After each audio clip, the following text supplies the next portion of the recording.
자, 혁수 앵커 2주에 준비한 소식은 뭐니?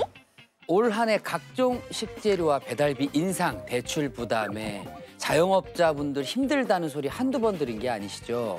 올해 3분기 소상공인들을 위한 노란우산공제의 폐업공제금이 큰 폭으로 늘었습니다.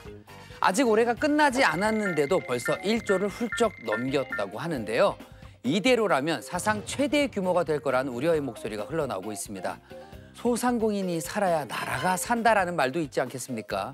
그런데 현실은 연간 폐업 사업자 수 100만 명 시대. 한마디로 우리 경제의 뿌리가 무너지고 있습니다. 그렇다면 우리가 그냥 이대로 손을 놓고만 있어야 되는 걸까요? 노노, 절대 아니겠죠. 자, 지금부터 이주앤머니와 함께 해결책을 찾아보도록 하겠습니다. 와, 혁수 앵커가 말한 바에 따르면 지금 1년에 100만 명씩 폐업을 한다. 그렇습니다. 와, 지금 10년이면 1000만이고 그러면은 930만 좀 넘게 서울에 거주하고 있으니까 서울의 인구보다도 더 많은 수거든요. 그렇게 들으니까 굉장히 와. 심각하긴 해 보입니다, 평론가님. 맞습니다. 2007년에 우리 자영업자들이 612만 명이었거든요. 그런데 작년 기준으로는요 575만 명으로 줄었습니다. 왜 이렇게 됐냐면요. 연간 약 100만 명씩 자영업자분들이 폐업을 하고 있어요. 국세청 통계에 따르면요. 2022년에 86만 명이 폐업을 하셨고요. 네. 2023년에는 98만 명. 그리고 작년에 드디어 100만 명을 이윽고 넘어서면서 3년 연속으로 사실은 폐업자가 증가하고 있다는 것도 문제가 되고 있는데요. 더 심각한 거는요. 소상공인분들 중에서 10명 중에 4명이 힘들어. 앞으로 나는 곧 폐업을 해야 될 것 같아 라고 하면서 3년 내 폐업을 고려하고 있다라고 밝히셨어요. 앞으로 폐업이 더 늘어나면 늘어나지 줄지는 않을 것 같다라는 게 위기감이 더 심각하다 이렇게 좀 볼 수가 있겠습니다. 네. 야, 사실 요새 비어있는 가게들 공실이 많아서 맞습니다. 폐업을 많이 하시는구나라고 느끼긴 했는데 네. 이렇게까지 많을 줄은 몰랐거든요. 이렇게 소상공인들이 폐업을 하는 가장 큰 이유가 뭘까요? 일단은 코로나 때서부터 우리가 얘기를 좀 해볼 수 있을 것 같은데요. 코로나 때는 자영업자분들께서 집합금지라든지 영업 제한 때문에 많이들 힘들어하셨어요. 네. 힘들었음에도 불구하고 코로나가 끝나면 나아지겠지라는 희망으로 좀 버티셨는데 실제로 코로나가 끝나고 났는데도 오히려 풀리지가 않았습니다. 경기 부진이라든지 내수 부진이 오히려 골이 더 깊어지면서 사람들의 이 소비 패턴도 많이 바뀌었거든요. 예를 들어서 그전에는 회식도 많이 하고 모임도 많았었는데 이제는 네네. 아예 회식이 없거나 모임이 없거나 또는 늦게까지 모임을 하거나 이런 것들이 없는 문화로 바뀌어버렸어요. 그러다 보니까 이제 사실은 폐업 업종 중에서 음식 업종들이 이제 직격탄을 맞았거든요. 근데 이제 음식 업종들이 자영업자에서 차지하는 비율이 약 45% 정도 돼요. 내수 부진에 가장 민감한 업종인데 여기서부터 이제 위기가 시작되면서 폐업이 많이 늘었다 이렇게 볼 수가 있겠습니다. 아니 폐업할 때도 돈이 든다고 하더라고요. 예, 아니 그만두고 싶어도 그만둘 수가 없는 거잖아요. 맞습니다. 폐업을 그냥 오늘부터 문 닫자. 그러면 그냥 저절로 문이 닫히나 보다 이렇게 생각하실 게 아니에요. 예. 보통들 다른 영업장을 임대해서 이제 사업을 하시게 되잖아요. 그렇죠. 폐업을 하게 되면 철거비가 들게 됩니다. 그리고 원상 회복 의무도 당연히 따르거든요. 네. 조사에 따르면 평균적으로 자영업자분들이 폐업을 하실 때 철거비가 518만 원 정도가 들고요. 원상 회복 비용도 약 379만 원 정도가 들고요. 그동안 일했던 종업원들의 퇴직금도 563만 원 정도가 나가고요. 밀린 세금도 약 420만 원 정도가 있다라고 해요. 이런 걸 합쳐보면요. 보통 약 2,188만 원 정도의 폐업 비용이 든다라고 지금 조사가 됐거든요. 아이고. 와, 이렇게까지 돈이 많이 들면 그러니까 폐업을 하고 싶어도 그냥 계속 어떻게 현상 유지를 하려는 분들도 계실 것 같아요. 그렇죠. 맞습니다. 그래서 이제 좀비 자영업자다라고 하는 용어도 있기는 합니다. 아. 애매할 정도로 겨우겨우 문만 열어져 있다라는 의미에서 좋은 용어는 아닙니다만 그런 분들이 굉장히 많아요. 그러니까 빚이 많으니까 폐업을 못하고 폐업을 못하니까 빚이 더 쌓이는 악순환 속에 계신 분들이 많다라는 의미가 되겠는데요. 78.2%가 정부 지원 제도를 사실상 활용하지 못하는 것으로 조사가 됐거든요. 왜 그런가라고 살펴봤더니 무려 66.9%가 정부 지원 제도가 있다라는 것을 알지 못한다라고 응답을 주셨어요. 안타까운 현실이라고 할 수 있겠습니다. 자, 그럼 이번 사업을 빨리 마무리를 좀 하고 새로운 출발을 희망하는 자영업자분들, 이분들은 어떻게 해야 되는 방법이 있습니까? 사업을 하다 폐업을 하게 되면은 여러 가지 문제가 따릅니다. 세무 문제, 노무 문제, 그리고 부동산, 법률 이런 문제들이 많이 따르는데 그럴 때마다 이제 변호사나 세무사 이런 분들의 도움이 많이 필요하게 됩니다. 네. 또 사업하면서 생긴 여러 가지 그 채무들의 조정도 필요하게 됩니다. 그런데 이제 저희 공단에서는 이런 것들 다 묶어서 한데 묶어서 희망 리턴 패키지라는 이름으로 다 지원해 드리고 있습니다. 네. 그 중에서 이제 점포 철거비를 좀 예를 들면은 3.3제곱미터당 20만 원을 계산해서 최대 600만 원까지 지원해 드리고 있습니다. 좋은 마무리를 지원을 하는 거니까 재기를 할 때도 도움이 되겠죠? 폐업자가 자기가 왜 폐업했는가, 실패 원인과 그다음에 이제 경영 환경을 적절하게 분석해서 새로운 전략을 세울 수 있도록 교육과 컨설팅, 멘토링을 지원해 드리고 있습니다.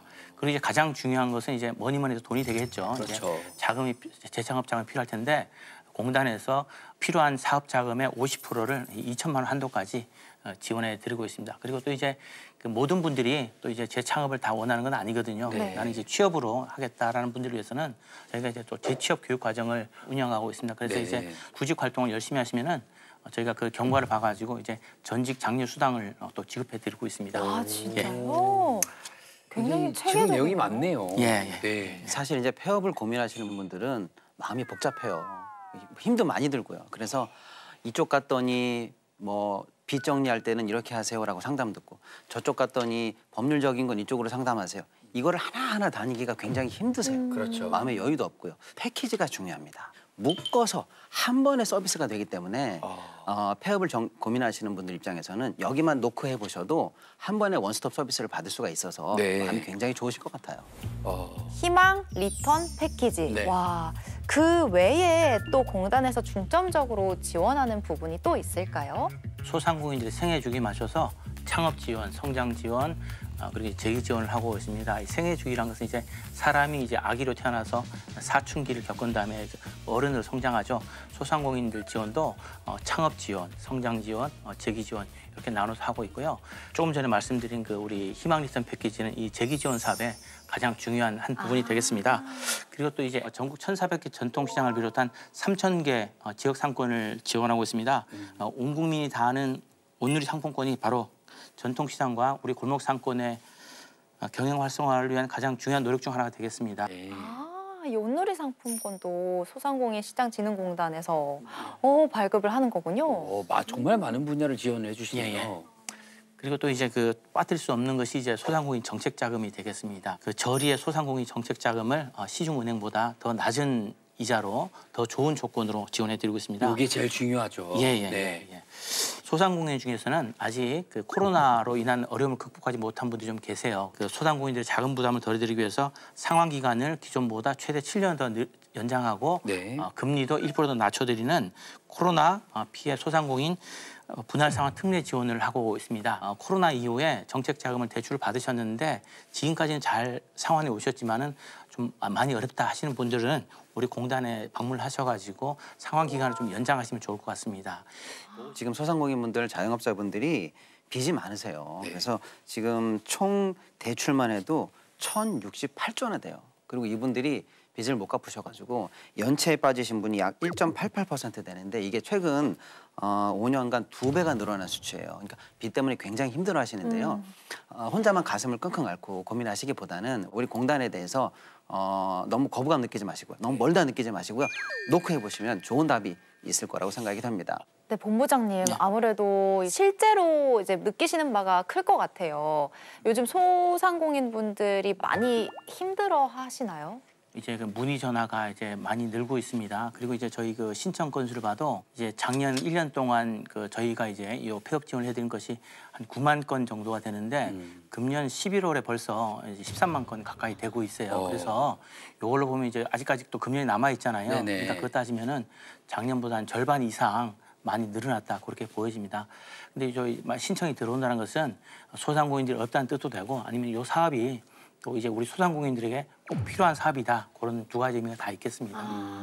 혹시 본부장님 지금 생각나는 뭐 상권이라던가 소상공인도 있을까요? 그 오도록 추어탕이라고 있습니다. 이분은 이제 3번의 실패와 그리고 이제 가족에 대한 그 어려움과 겹쳤어요. 그래서 이제 정말 실패할 뻔했는데 저희가 좀 더 말씀드린 요 희망 리턴 패키지를 통해 가지고 메뉴도 새로 개발하고 그렇게 네. 해가지고 성공을 거둔 사례가 있습니다. 아 근데 이 공단에서 정말 세세하게 많은 부분을 지원을 해주시고 계시는데 평론가님 돈이 많이 들어갈 거 아니에요. 이 폐업과 재창업을 돕는 이유가 좀 궁금합니다. 네, 사실은 이제 소상공인분들은 생산의 주체이기도 하지만 동시에 소비의 주체이기도 하시거든요. 이분들 경제가 만약에 무너진다 그러면 우리 경제 전체적으로 미치는 이 안 좋은 효과들이 너무나 크거든요. 네. 예를 들어 100만 명 정도가 폐업을 하는데 100만 명 곱하기 4인 가족하면 400만 명의 경제가 거기 안에 달려있다 이렇게 보시면 얼마나 큰 규모인지 아시겠죠? 네네. 폐업이 만약에 제대로 지원되지 않으면 그게 바로 이제 실업으로 이어지고 생계 악화로 이어지고 복지 예산이 같이 증가하는 연쇄적인 효과가 생겨요.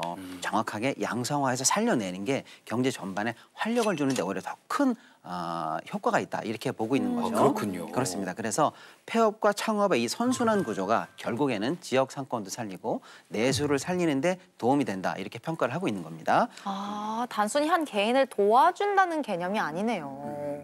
아, 본부장님 하고 싶은 말씀 또 꼭 당부하고 싶은 조언도 있으실 것 같은데 마지막으로 한 말씀 부탁드릴게요. 예, 그 우리나라의 그 소상공인이 이제 790만 명입니다. 그리고 이제 거기에 종사하는 분들은 1000만 명이 넘어요. 그래서 우리나라의 가족으로 따지면은 적어도 국민의 절반이 소상공인이거나 아니면 소상공인 가족이라고 볼 수 있겠습니다. 그래서 이게 소상공인이 서민 경제의 뿌리라는 것은 과장이 아니라고 볼 수 있겠습니다. K소상공인 많이들 도와주시기 바랍니다. 우리 소상공인진흥공단도 K소상공인의 변치 않는 동반자가 되겠습니다. 든든한 동반자가 되어주시겠다는 말씀까지 들어봤습니다. 소상공인과 자영업자, 우리나라 전체 사업체의 90% 이상을 차지하면서 정말 말씀해주신 것처럼 우리 경제의 중추적인 역할을 하고 있는데요. 어려움을 겪고 있는 분들, 또 오늘 설명드린 희망 리턴 패키지를 비롯해서 정부의 여러 제도들 놓치지 않고 이용하시길 바라고요. 모든 소상공인과 자영업자분들의 성공을 저희도 기원하겠습니다. 화이팅!